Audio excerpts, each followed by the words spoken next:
जो लोग इस डिसीजन के अगेंस्ट हैं उनकी आर्ग्यूमेंट बड़ी सिंपल है कि कश्मीरियों से पूछा ही नहीं गया है करने से पहले। हजारों ट्रूप्स को बुला दिया गया, इंटरनेट स्विच ऑफ कर दिया गया, लैंडलाइन स्विच ऑफ कर दी गई, कश्मीरी पॉलिटिशियंस को हाउस अरेस्ट में रखा गया, लोगों को अपने घर के अंदर बंद कर दिया गया और पीछे से यहां पर सरकार ने डिसीजन ले लिया और कश्मीरियों को पता ही नहीं चला इसके बारे में। तो लोग कहते हैं कि ये इलीगल ऑक्यूपेशन है और इसे फैशिज्म से कंपेयर किया जा सकता है कि आर्मी को हमने अंदर बुलाया और किसी से बिना पूछे हमने उन पर डिसीजन इंपोज कर दिया। और जम्मू एंड कश्मीर की स्टेट असेंबली को डिसॉल्व करके वहां पे प्रेसिडेंट्स रूल लगा के वहां पे दोबारा इलेक्शंस ना कराकर ये एक डिक्टेटरशिप से कम नहीं है कदम उठाना, क्योंकि वहां के लोगों की कोई नहीं सुन रहा है, वहां के डेमोक्रेटिकली इलेक्टेड पॉलिटिशियंस की कोई नहीं सुन रहा है। यहां पर दूसरा आर्ग्यूमेंट है कि अनकॉन्स्टिट्यूशनल था और चीटिंग था करना, क्योंकि हमने बेसिकली एक लूप होल को यूज किया, वहां की स्टेट असेंबली एग्जिस्ट नहीं करती थी, तब ये डिसीजन लिया गया।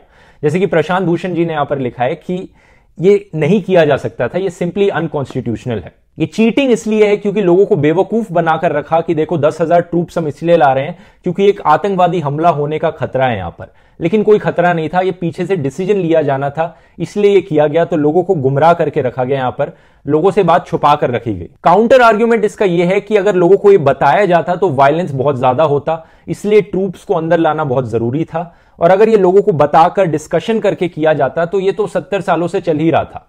इसका काउंटर आर्ग्यूमेंट ये दिया जाता है। कुछ सेपरेटिस्ट ये भी आर्ग्यू करते हैं कि आर्टिकल 370 इकलौता जरिया था जिससे कश्मीर इंडिया से जुड़ा था और इकलौता लीगल जरिया था कह सकते हैं, और इसका हटने का मतलब है कि अब कोई लीगल बेसिस नहीं रह गया है कि कश्मीर इंडिया में रहे, जिसकी वजह से अब यूनाइटेड नेशंस में प्रॉब्लम हो सकती है, वर्ल्ड ओवर में प्रॉब्लम हो सकती है। और ये कहते हैं कि अब कश्मीर एक इंडियन मिलिट्री ऑक्यूपाइड स्टेट बन गया। और लास्ट पॉइंट जो इसके अगेंस्ट आर्ग्यू करता है वो ये है कि कितनी जल्दी इस बिल को पास किया गया, कोई डिस्कशन नहीं हुई, कोई डिबेट नहीं हुई पार्लियामेंट में, लेकिन जिस तरह से ये किया गया मेरी राय में वो सही नहीं है। और लॉन्ग टर्म इसका इंपैक्ट बताना बहुत मुश्किल है, क्योंकि अगर वहां के कश्मीर के लोग ही एक्सेप्ट नहीं करेंगे इस चीज को, इंटीग्रेशन को, और उनसे पूछे बिना डिसीजंस लिए जाएंगे, तो लॉन्ग टर्म में सही इंपैक्ट नहीं आएगा। जो हम चाहते हैं वो हो नहीं पाएगा। हम कश्मीर को इंडिया से इंटीग्रेट करना चाहते हैं, ये पर्पस है आर्टिकल 370 को हटाने का, लेकिन कश्मीर इंडिया से तब तक इंटीग्रेट नहीं होगा जब तक वहां के लोकल कश्मीरी लोग इंटीग्रेट नहीं होना चाहेंगे।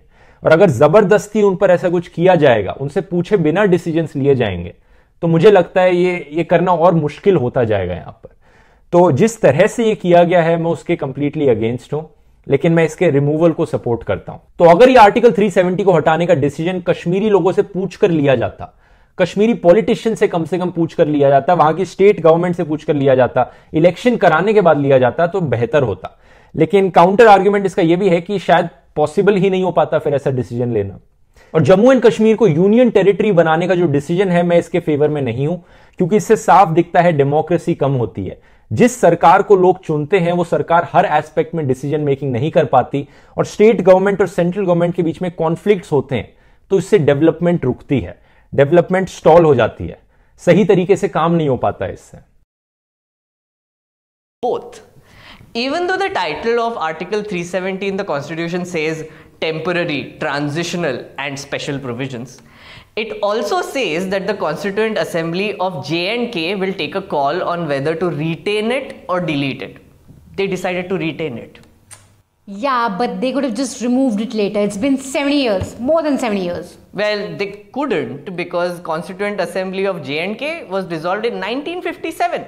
The Supreme Court in 2016 and 2018 said that Article 370 was not temporary. Okay, I don't get it. So if it is permanent, how did this government remove it? By sheer willpower. It's worth pointing out that contrary to what is being claimed today, Sardar Patel was actually the architect of Article 370. Contrary to all these claims about saying, oh, if Vallabhbhai Patel had been dealing with Kashmir, the entire state would have been ours. He was actually at this point of time prepared to trade off Kashmir for Hyderabad. And rightly so. Hyderabad is, as you all know, squarely in the middle of heart of India. And that was, to him, the most important issue to be dealt with, not Kashmir. And in fact, this is not a secret. On 11th of November 1947, when the Indian army moved into Junagadh, Vallabhbhai Patel went and made a public speech where he mentions the same point. And you can all go and read that speech. It's available in his collected speeches. He says, we told the Pakistanis that if you can give us Hyderabad, we are willing to give you Kashmir, right? Article 370 was only about extending other provisions of the Indian constitution to the state of J&K. How could the same article be used to change the constitution of that state itself? Now, what this would mean is that if a provision of the Indian constitution was being extended, the Constituent Assembly of Kashmir had to finally accept it and embody it in the state's constitution. Only then the two constitutions could comport with each other, right? Now, what this also meant is that once the Constituent Assembly of the J&K state met, framed the state's constitution and dissolved and proclaimed that constitution, no further provisions of the Indian constitution could be extended to the state of Jammu and Kashmir. Now, it is in this way that an ironclad guarantee was given, or what people assumed were ironclad guarantees back then, about the special status of Jammu and Kashmir. That is how autonomy was given.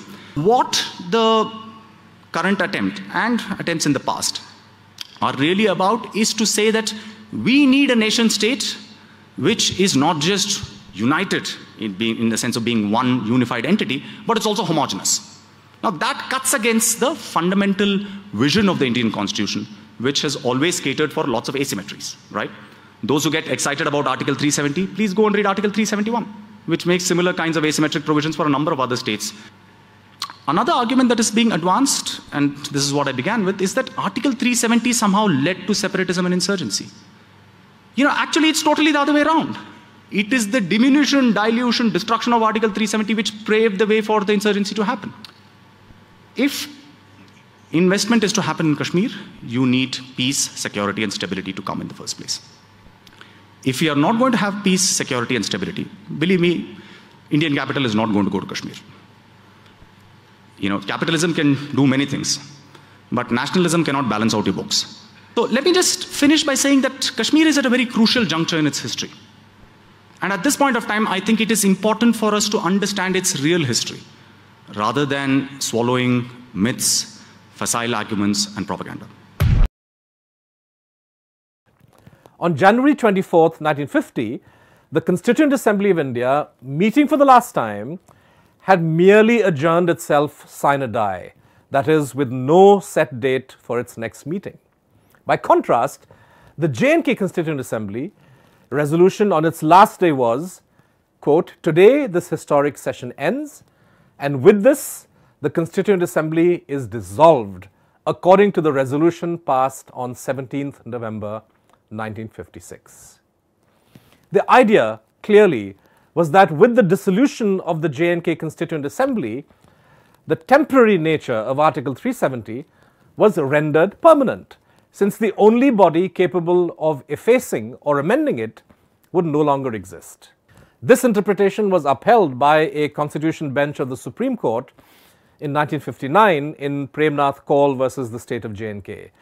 However, first Nehru and then subsequent governments whittled away at the autonomy of the state, regrettably with the backing of subsequent rulings of the Supreme Court. However, in a more recent judgment, Justice Rohinton Nariman wrote that despite the fact that it is stated to be temporary in nature, subclause 3 of Article 370 makes it clear that this article shall cease to be operative only from such date as the President may by public notification declare, and this cannot be done under the proviso to Article 373 unless there is a recommendation of the Constituent Assembly of the state so to do.